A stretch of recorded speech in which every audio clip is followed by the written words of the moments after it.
This is a Photoshop tutorial and it's intended to follow my Photoshop cutouts using channels, and it builds on the techniques that you'll have learnt there.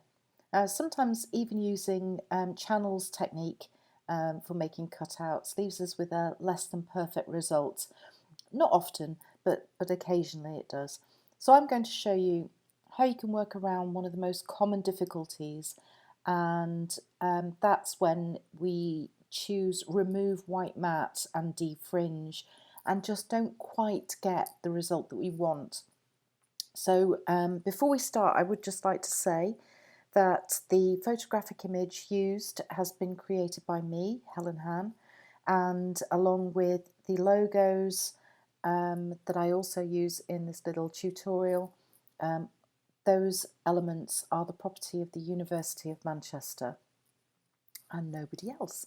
So without further ado, let's get going. First thing I'm going to do is I'm going to set up a new document, and I'm going to make this a 35 centimetre square document. So I'm just putting in my measurements over here. So width 35 centimetres and the height is also going to be 35 centimetres.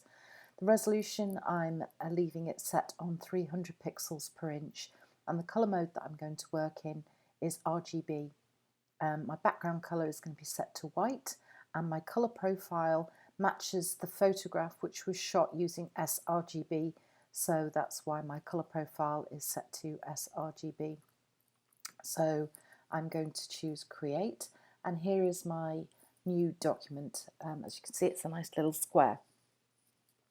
So the first thing I want to do is I'm going to open up the photographic image that we're going to use, and it's called Rosie Riveter, and it looks like this. Now you can see it currently has a white background, and we're going to lift it off this background, but you can see we've got some hair detail here that we need to be a little bit careful with. Now I'm going to use the same technique that we've used previously in the Photoshop cutouts using channels video. So I'm going to switch over to my channels panel over here, and I'm going to use either blue or green, and I think I'm going to use the blue channel, and I'm going to duplicate that channel, because if you remember from the last video, we don't want to change anything about these channels because of the problems that will lead to. Obviously, watch the other video if you're unsure what they are. So we've got our blue copy, and I'm going to use pretty much the same technique that I've used previously. So I'm going to use the quick selection tool, which is this one here, and I'm going to make a selection.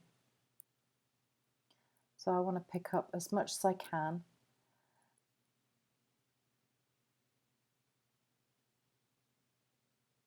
Like so. Now you notice I've not gone anywhere near the tricky bit of hair just here, so I've stopped short, and I'm going to fill this. So I'm going to go to edit and choose fill, and I'm going to fill with black, like so. So if I drop that selection, you can see my silhouette is taking shape. Now I'm going to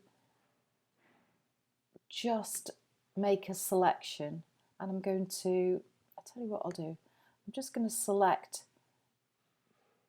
this area here, so I'm not going to affect any other part of the image just yet. You can do this any way you like. So I'm going to use levels for this. Actually, no, I'm not. I'm going to use this tool again. So I'm using the quick selection tool. No, I'm not. I will use levels. So I'm going to go to levels, and I want to make this as dark as possible.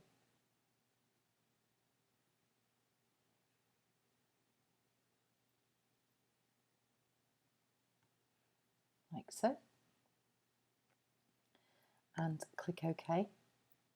And then I'm going to drop that selection, and I'm just going to zoom in so I can see what I'm doing. So you can see there's a little bit of scrappy nonsense around here.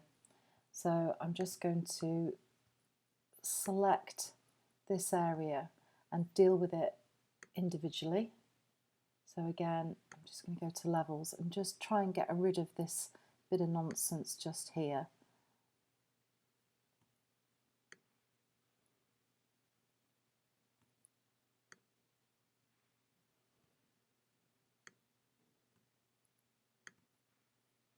Okay.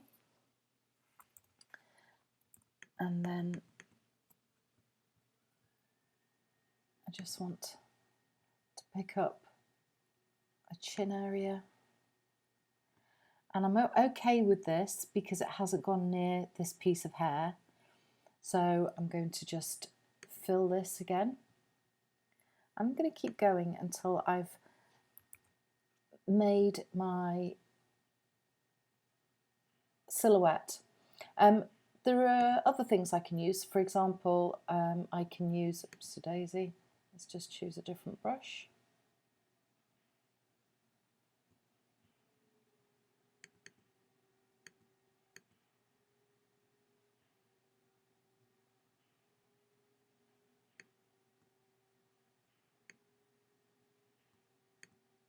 So just go back to my general brushes. Is it coming up with that silly bee all the time?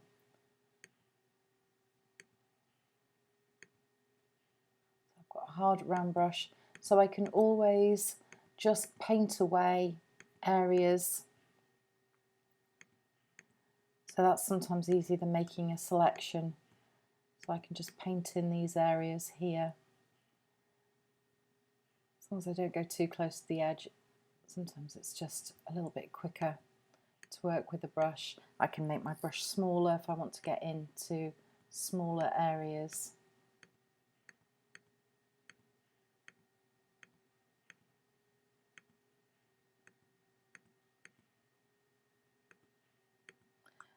Alternatively, I can switch back to my quick selection.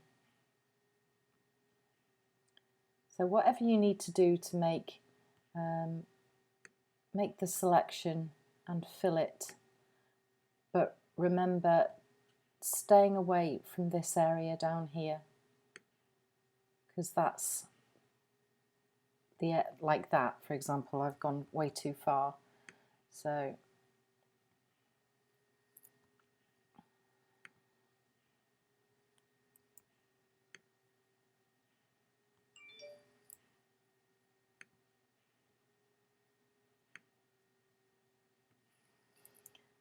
I'm just carrying on, and then I'm just going to use my brush to fill in any little bits of nonsense.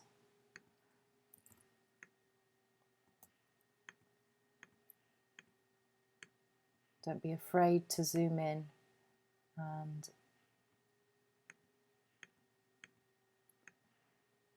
get up close and personal with the edge. Remember, areas that aren't absolutely black will be slightly transparent, which is not what we want. So around here, for example, I have to make a decision over which bits I want to be absolutely solid. And you can see this is supposed to be part of her hair and a scarf, I think. So I can come along here. Now it might be that I use a different tool, so I'm using the Polygon Lasso. So if I know where the edge is,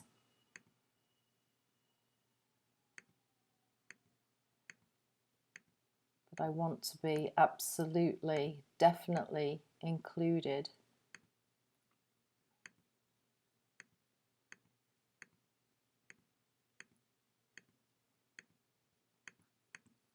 doesn't matter what I do with that bit there. And again, I'm going to fill that with black. And then I'm going to select this little area here, and I'm going to use levels again. So I want the white bits to be absolutely white, and then I'm going to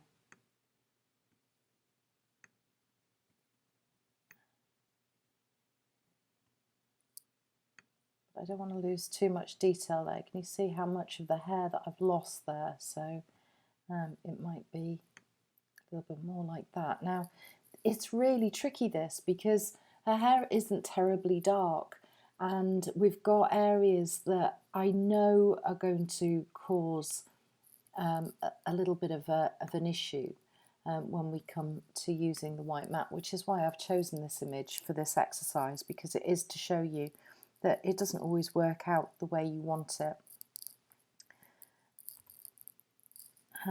Let's just go back to the paintbrush, just throw a little bit there. So I'm doing my best to make the best silhouette that I possibly can. So I think that's about it.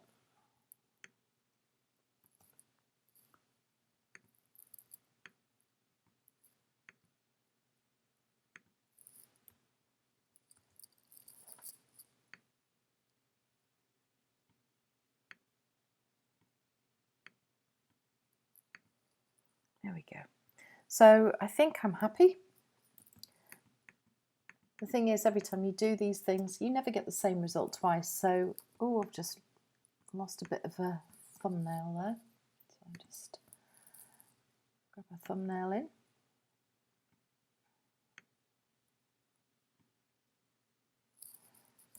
And fill that with black. There we go.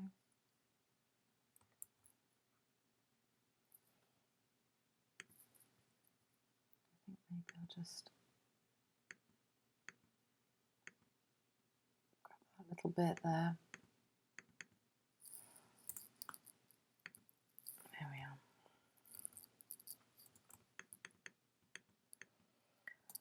So there's my silhouette complete. So what I'm going to do now is I'm just going to switch back to my RGB composite, like so, and then switch back to my layers panel just here. And now what I'm going to do is I'm going to just load up that selection.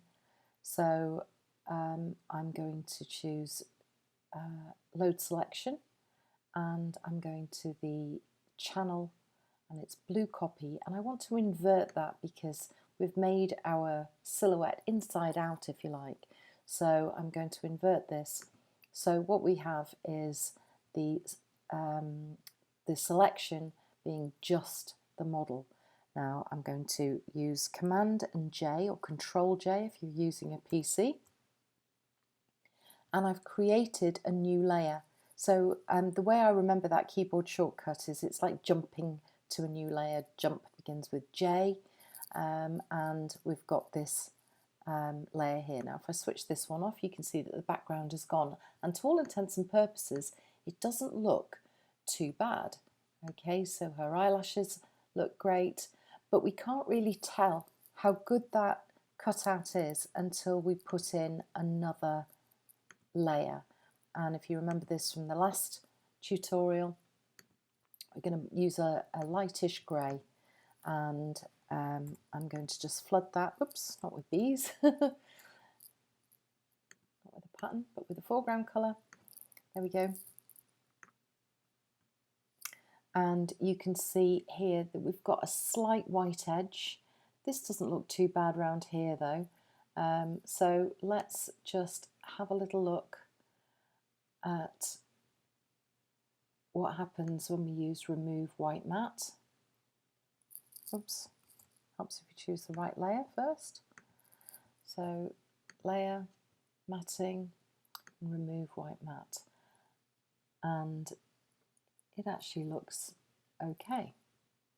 Okay, now what happens when we make this into a different colour? Well, we'll see in a minute. So what I'm going to do is I only want this part. So I've got my 35 centimetre, sorry, square document, and I'm going to take my Rosie Riveter cutout from here into my new document over here. So I'm just going to grab hold and drag, and I'm dragging up to this tab, and it automatically takes me to my new document. And if I hold the Shift key and let go of my mouse, it will drop it absolutely centrally. So this is more or less central in my document, and I can just transform this out. So I'm just holding down my Shift key so I don't distort the image, and I'm just going to make this a tad bigger,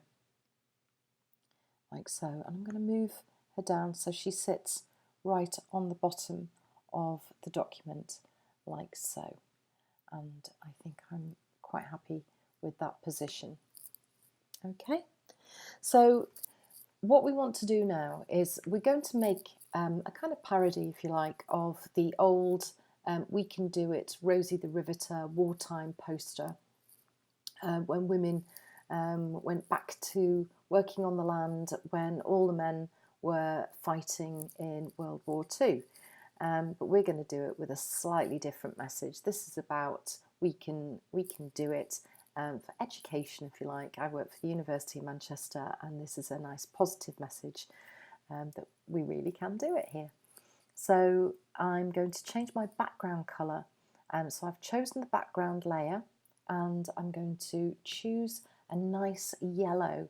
Now I'm going to just remove all the cyan, so I'm going to take this back to 0, and I'm going to have about 30% magenta, so I want it to have a little bit of an orangey kick to it, and I'm going to dial up the yellow to 100%, like so. So I've got this lovely kind of sunshiny yellow, and I'm going to use the paint bucket tool. I'm going to flood the background with this yellow, and now you can see, whilst it looked okay on the grey background, this isn't quite as lovely as I would have liked it. So whilst the rest of the image is just fine, we could go back to this and have another go at removing the white mats. And as you can see, it's okay, but it looks cut out. It looks like somebody's had a bit of a go at it. So I actually think it looked slightly better before, but I'll show you a little technique of how we can improve that in just a minute. Okay, so I'm going to duplicate this layer now. So I'm going to just call this, I'm going to give it a name because as you're probably aware if you've followed any of my tutorials before, I'm very keen on working in a smart way, in a tidy way. So naming your layers really helps keep organised, and when your images become quite complex, if you haven't bothered naming layers and everything's just called layer 1, layer 2, layer 3, it can get terribly confusing, especially if they contain small elements and you can't see particularly well on the thumbnail what something is, or as in the case that we're going to create in a second, you've got two thumbnails that to all intents and purposes look identical. So I'm going to call this one Cutout Original, like so, and then I'm going to duplicate this. So I'm going to duplicate the layer, and I'm going to call it Cutout Copy, like so. And then what I'm going to do is with the, in fact I'll take the original underneath, like that. What I'm going to do with this is I'm going to change my cutout copy.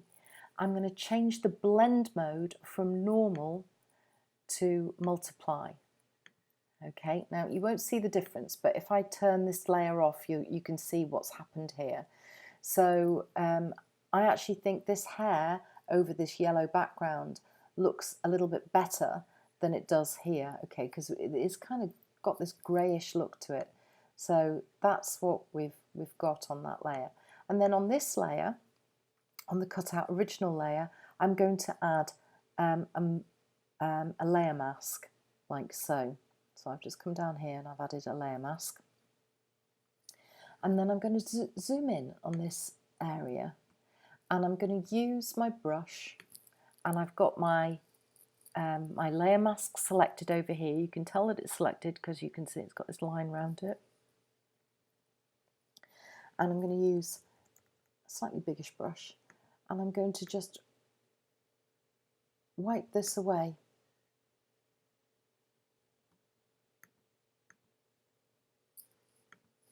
I'm going to shrink my brush down.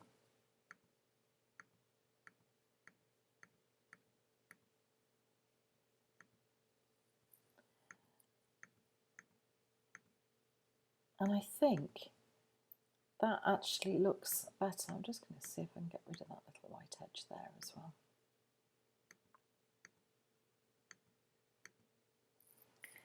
There we go.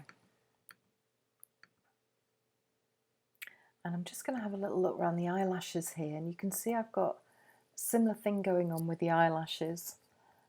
So again, I can just get rid of that.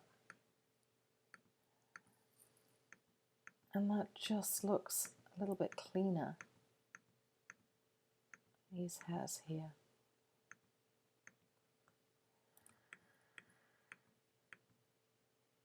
There we go, and I could do this bit as well. So anywhere where there are little hairs sticking out, so we've got that white edging.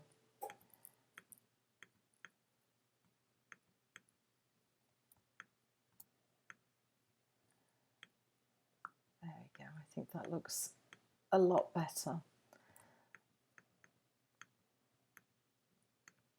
So that's what you can do if your cutout isn't absolutely glorious. And again, I've got a little bit in here as well, which I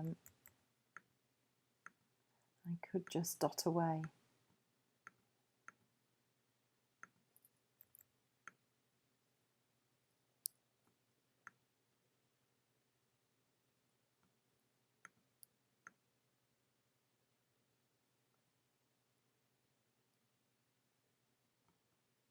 Okay, so that was a mistake in my original silhouette. I could have made that a little bit better. Okay, so there we go. There's my my cutout, and that doesn't look too bad. So we're going to go on and finish the rest of this little poster now. So we're going to use some other techniques that we haven't used up to now. Now we're going to use Adobe Illustrator, or an Adobe Illustrator image, and we're going to drop that in on our document. So I'm just going to open it up, because I always like to open up my documents separately rather than placing them into my working document. So I'm going to use this blue speech bubble, and I'm going to put some type on that within Photoshop. Okay, so I'm going to open this up. So I've drawn this in Illustrator, and there it is. And then I'm just going to do what I did previously, and I'm just going to drag it from one place to another, and it is giving me a message that's a different colour depth because I'm using a 16-bit. Whoops, I didn't mean to say no then. Let's just do that again.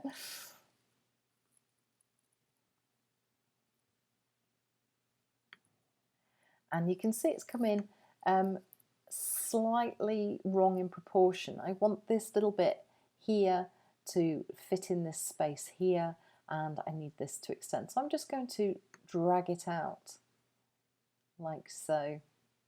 I'm going to drag it over a little bit more and maybe pull this down.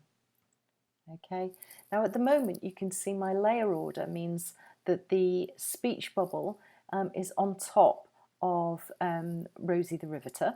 So what I need to do is I need to change my layer order. So I need to click this first. Now I've got it in the dimensions that I want it. So I'm just going to click the tick, like so, and I'm just going to drag the speech bubble down so it sits above the background but below the two versions of Rosie, the Riveter. So it looks like this, okay? So we're building this up slowly but surely. I'm also going to add a little drop shadow, I think, because I think at the moment it looks rather flat. So I'm going to add a drop shadow to the cutout copy version. That's the one that's using multiply for the blend mode. So it really doesn't matter which one you do. Because I've cut holes in this one, I don't really want to use this version. So I'm going to use the cutout copy. And I'm going to use the effects button down here. And I'm going to choose drop shadow. And you can see there instantly that it's popped my drop shadow in. And in actual fact, it's come in exactly the right place because I've worked through this tutorial before. So that shadow is where you want it. But if you want to tweak it about, you can change the direction. So if you think about whether the light is falling on the model's face, the light is coming from this direction, so the shadow is going to be cast over here. If you swing it round and do it the other way, it actually looks wrong because she isn't being lit from there at all.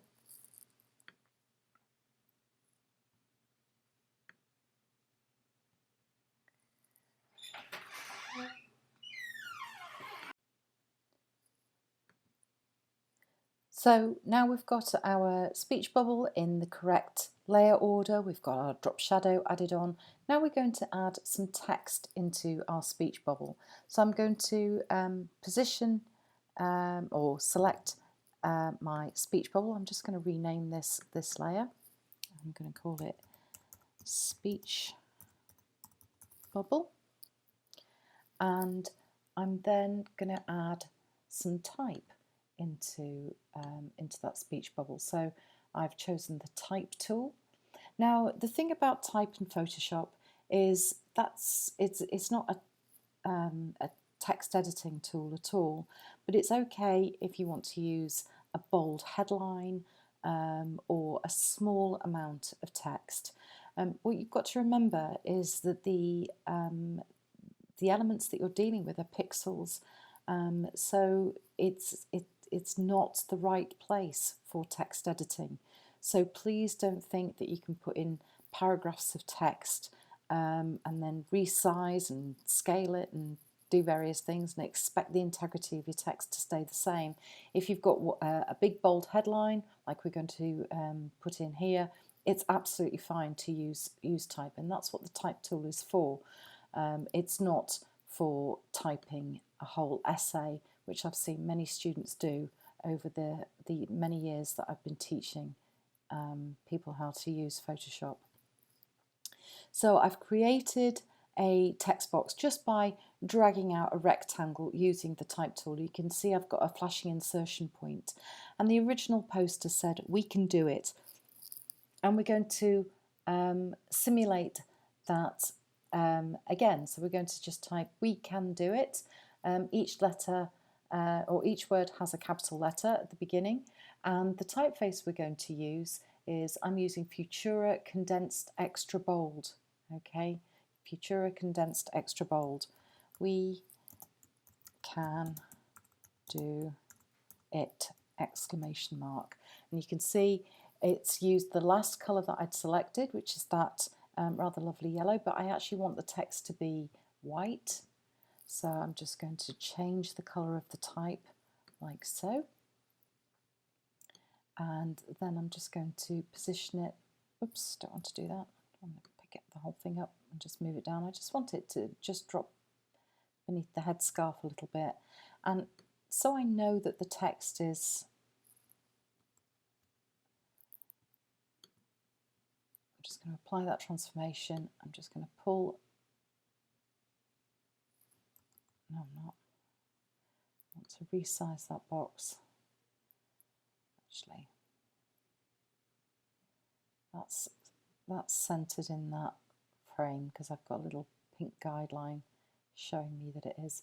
And I've just dropped the E of the word we just behind Rosie's headscarf here, and I'm quite happy with that as it stands. So I just apply that, and there we go. So I've got my text, and the reason I chose the speech bubble before I started putting the type in is it's made sure that the type has appeared in exactly the right layer order. So it always puts a new layer in just above the one that you've got selected. Now what we're going to do is we're going to add some texture into this image. So I'm going to do that using a paper texture. So I've got one ready-made, so I'm just going to open it up. In fact, I've got two ready-made, so we can have a look at them both. So I've got this one, which is called Old Paper 1, and I've got this other one called Old Paper Texture 2. And you can see that they're both slightly different, but I'm going to select them both and click open. And I could use one or both of them. Okay, so I'm going to start off with this one and see what this one looks like. So I'm just going to drag that and hold down the shift key, and you can see that it's dropped it as predicted because I had the speech bubble selected above the background and the speech bubble, but below everything else. Now I actually want it to go on top of everything else, which rather defeats the object because it now obscures everything in its path. Okay, so everything beneath it has been obscured. So what I'm going to do is I'm going to change the blend mode because I want this to behave differently with the layers beneath it. So I'm going to choose multiply.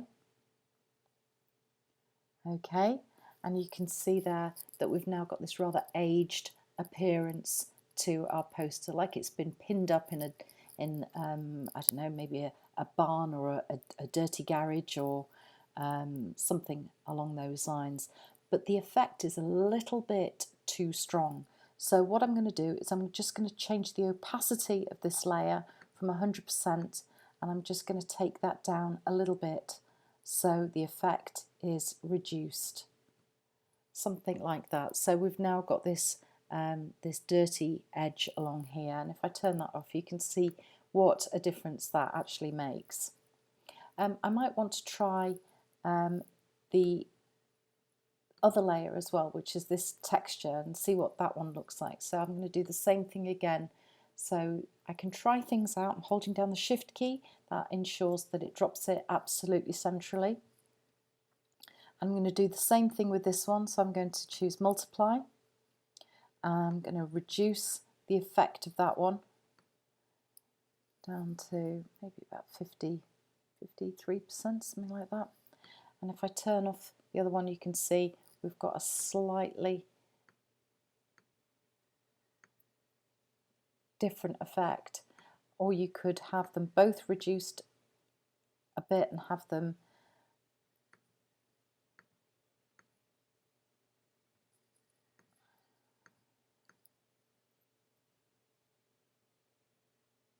so you can see the creases and the dirty marks and this staining down here. I think I quite like the way that one looks. So you can have a real play around with that and get it just how you want it, just by changing the opacity here, or switching a layer off and ramping something up, whatever you feel. Okay, it's entirely up to you. This is your poster. We're going to finish this off now. I'm going to put in a bar along the bottom, and I want it to be in the same blue as my speech bubble. So I'm going to create a new layer, and I want this to be above the background and the speech bubble and the text. So I'm going to select the text layer, but I want it to be behind Rosie the Riveter. So I'm going to create a new layer. So at the moment this layer has got nothing in it, but I'm going to add something. So I'm going to make a selection, a rectangular selection across the bottom here, and I'm just going to line it up just where her arm appears out of her jacket. So that's how wide I'm going to make that bar.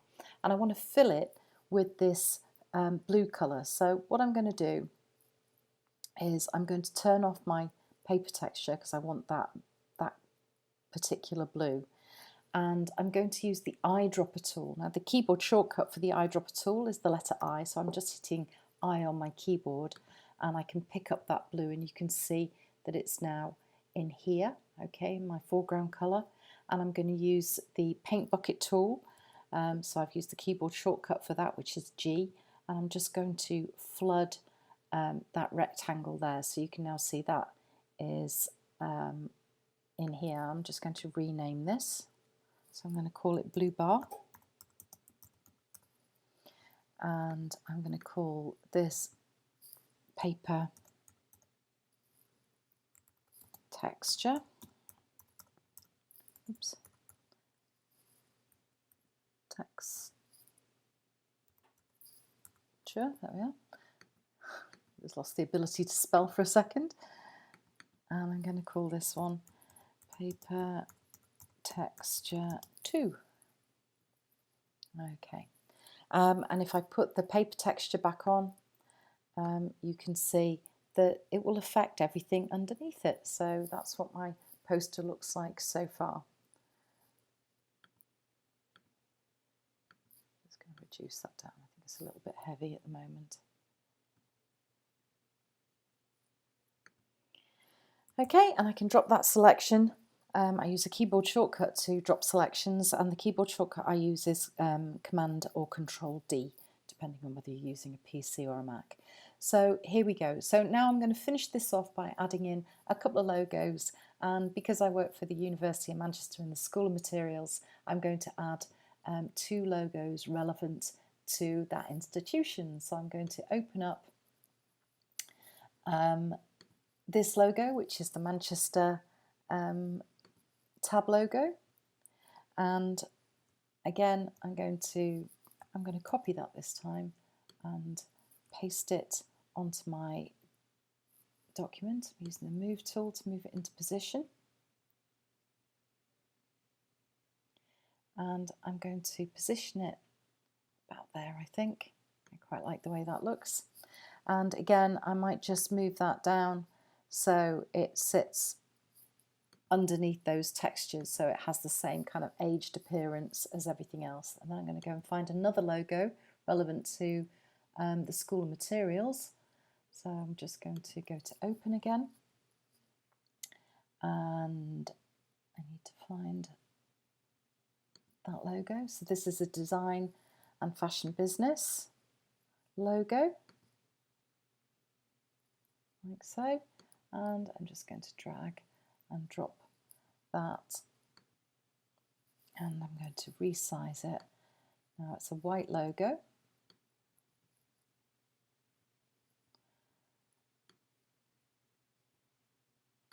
so resize it so it fits. It has to go quite a bit smaller.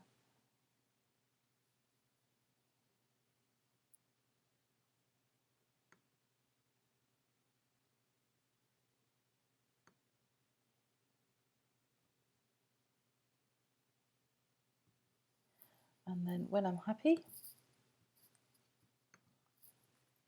I can sit back and have a little look at our finished poster. I'm thinking maybe this Manchester logo needs to be shifted over slightly. So I'm just going to rename my layer again. So I'm going to call it University of Manchester logo. And I'm just going to nudge that over. I think that probably looks a bit more balanced. There you go. What do you think? Okay, so I hope you enjoyed that and have fun having a go yourself.